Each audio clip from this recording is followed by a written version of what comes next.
Assalamu alaikum. Welcome to the third episode in the video series on the shoulders of giants, presented by the Isra Committee. My name is Iman Mukhtar and I'm the Isra Program Chair. In this series, we hope to highlight Sahabiyat, female companions of the Prophet ﷺ, along with their modern-day equivalents, women who embody many of the traits of these Sahabiyat. Today's episode will be about the legendary Khadija bint Khuwaylid. Khadija Radillahura anha was an extremely successful businesswoman. She was basically like a pre-modern CEO of a trading caravan business. She's a respected leader of the Quraysh and the first Muslim, the first person on earth to accept Prophet Muhammad ﷺ as the final prophet of God and the first person to support his message. She was born around 555 AD to the Banu Asad clan, which was part of the Quraysh tribe. Khadija radiallahu anha was a highly respected businesswoman. She was extremely wealthy due to her thriving trading business, and she was also very generous with that wealth. Even before she became Muslim, she would feed and clothe the poor, assist her relatives financially, and provide for the marriage of family members who couldn't have otherwise afforded it. She was a strong and independent businesswoman with an entrepreneurial spirit, and was also known for her intelligence and wisdom. She was the first person to accept Islam, and she is often referred to as the mother of the believers. Her legacy. Khadija radiallahu anha was one of the 4 best women in human history, and she raised Fatima radiallahu anha, who joins her on that list, so they make up half of the 4. She is a role model for all Muslim businesswomen and entrepreneurs, and her life reminds us not to settle for doing anything less than the best we can. She excelled in trade even before the freedoms Islam showered on women. She was the first to believe and the first to support Islam, and she nurtured and raised an incredible family. Now you will be hearing from a woman we feel really embodies many of the traits of Khadija radiallahu anha. Salam everyone, my name is Amira and I am so excited, so honored to be here to talk to you about something that I am so passionate about. I was actually MENA advisor for 4 years in the Toronto chapter, and it's so nice to be able to talk with you, my American youth, considering that I'm actually American myself. I was born in Jersey. So yeah, we are American buddies. But let me tell you a little bit more about myself. So I'm an entrepreneur times 2. So an entrepreneur is someone who started and runs their own business. So even though I'm a teacher, I actually run my own tutoring business in Toronto. I'm also a baker. So I've been baking for many years, since around maybe elementary or middle school. So I've always loved to bake. And then during quarantine, I was like, hey, why not start a second business? So here I am, running a teaching business and a baking business. And I also love to travel. So pre-pandemic, I would have been somewhere traveling the world. But these days, I'm kind of just traveling from my bedroom to the kitchen, to the living room, back to the kitchen. So I definitely do miss traveling. And as you can see from my picture, I love animals. If there was a career that would pay me to literally just sit and hug cats or any animal all day, every day, that would be my dream job. So one day maybe I'll find that job. Until then, I'll stick with teaching and baking. So today there are 3 traits that I really want to talk to you about that are needed to be an entrepreneur. But honestly, it's not just to be an entrepreneur. I do think it's extremely important to have these traits really just for anyone. So the first one is leadership skills. And as someone who runs 2 businesses, I have to know how to be an effective leader because I do have people who work for me. But even so, I don't even like saying that they work for me. I prefer to say that they work with me because I like to think of us as a team. So a good leader is someone who will always be there to motivate and support their team. So whenever you're in, let's say it's a group project for a school, or if you're heading a MENA event, be that person that others feel comfortable coming to you and talking to so that you guys can all, work together and solve the problem and succeed together. That's what makes a really good leader, someone where others feel comfortable coming and talking to you because you are there always to motivate them and support them. The second one I want to talk about is resilience. So, resiliency is the ability to bounce back. It's the ability to come back from things when they don't go as planned, but you don't give up. So, like, spoiler alert for life. As humans, we are not perfect and we are probably going to fail many, many times. And that's okay. That's normal. And when you do fail, it's okay to feel sad.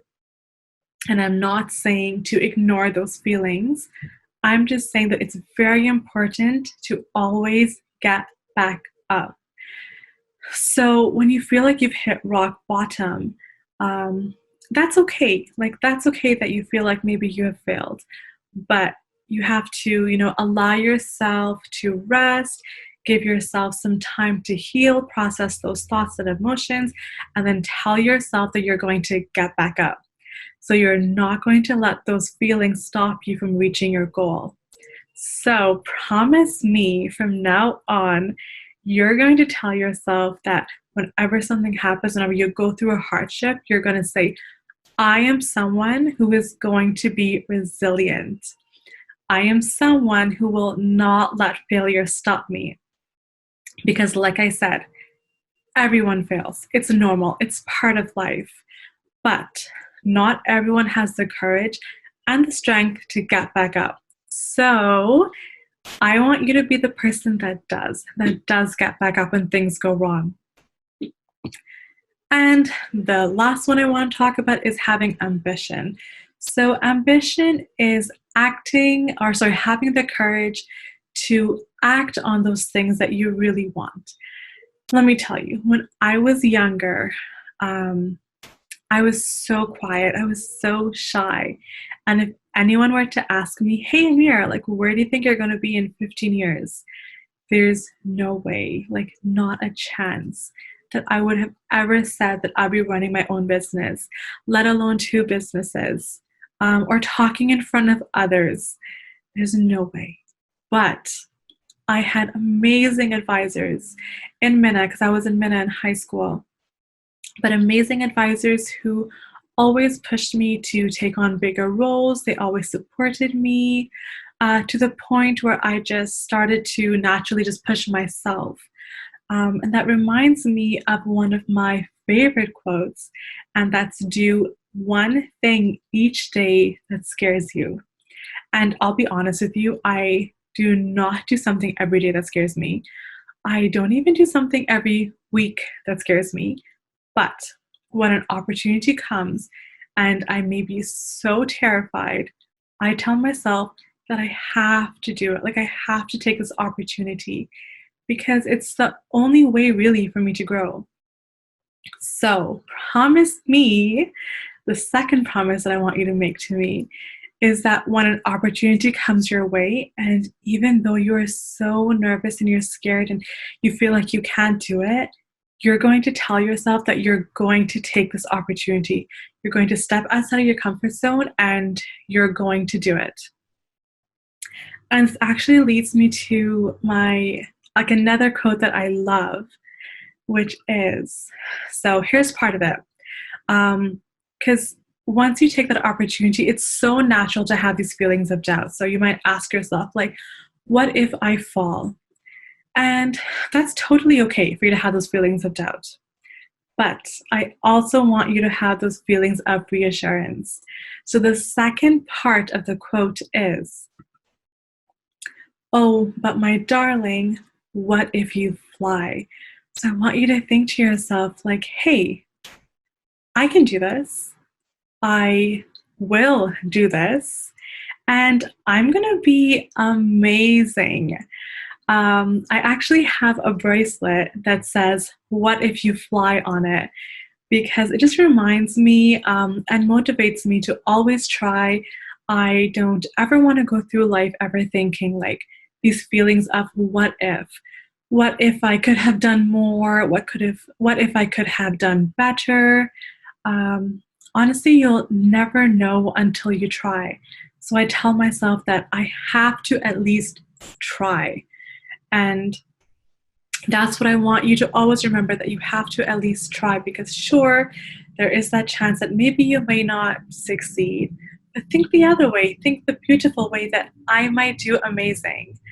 So I really hope that this encourages you to be the best version of yourself. Be the young Muslim woman that's a fantastic leader because she supports and inspires all of those around her.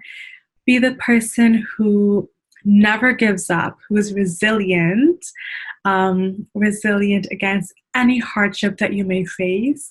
Be the woman who strives for her goals, who strives to be better, to do better, even when you are so nervous and so terrified and feel like you can't do it. Do it because you feel like you believe in yourself, you believe in your growth, you want to succeed in these opportunities. So do it.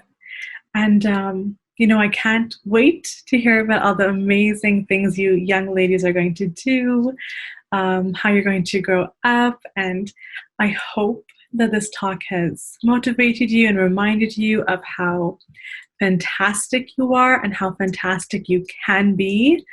And I can't wait to see you all fly. I know that was super corny, so cheesy, but I had to fit it in there. I had to. It's my favorite quote. So anyway, thank you for listening. Take care. Assalamu alaikum.